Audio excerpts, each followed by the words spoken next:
case you somehow missed it, there was a really interesting update to Global Offensive that's in place to try and expose newcomers and pubbers to the game to the classic CS maps that we all remember and love so much, opposed to them just playing the demolition map types. So to spark an interest, the update strongly focused on improving CS Militia and altering the hostage rescue mode to more closely resemble kind of a capture the flag styled game type. The update was huge at 200 megabytes, definitely one of, if not the biggest one yet, so let's first take a look at the changes to Militia and then to the new and improved hostage rescue. Right off the bat, old school players, you're going to recognize the T-spawn to be pretty familiar, the bathroom's still there, you can shoot out the window, you can still climb onto the roof, giving you a great height advantage against the CTs running out of their spawn. Instead of skylights, the roof is just kind of broken, so definitely still a realistic look, doesn't lose anything there. Moving into the basement, there's a back door as well as the front, both on the ground level, with the garage all the way in the back right of the building. So a very similar layout, really nothing majorly different, mainly the style has just changed.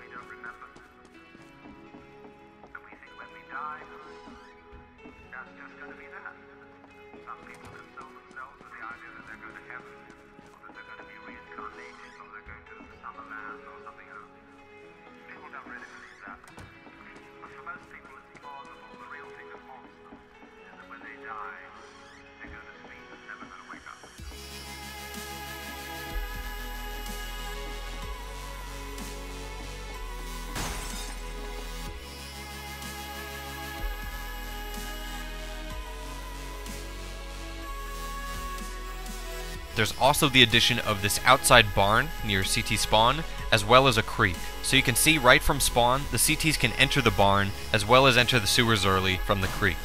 The sewers, as we remember them, still have their same exit points. The one in the back of T-spawn, though, is guarded a little bit better.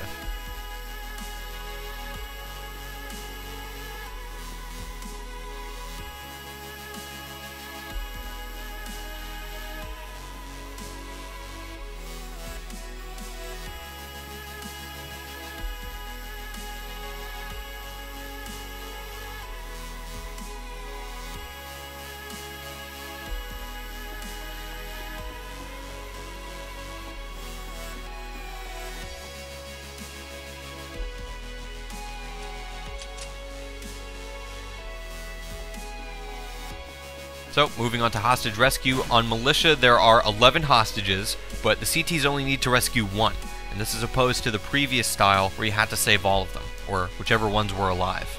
Now, instead of the hostages classically running behind you and just getting stuck on walls and stuff, now what you do is you pick the hostages up and you manually bring them back to the hostage rescue zone and spawn.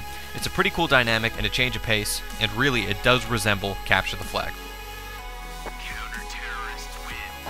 After the couple of seconds you spend picking up the hostage, more time is added to the round timer, and the CT rescuing the hostage also has reduced speed. So here you can see Dong running with 200 units per second with his knife out, opposed to the default 250 units per second you'd have without a hostage. Thankfully, you can still fire and change weapons normally while rescuing a hostage. To improve the speed at which you pick the hostages up, you can buy a rescue kit, exactly how you buy a defuse kit, same purpose, it's $400. And this speeds up the hostage pickup.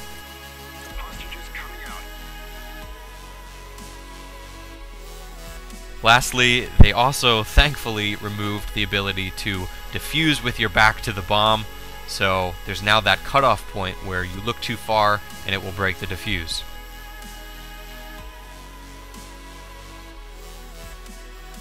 Thanks for watching our update recap. Check out our other videos at ESEAnews.com.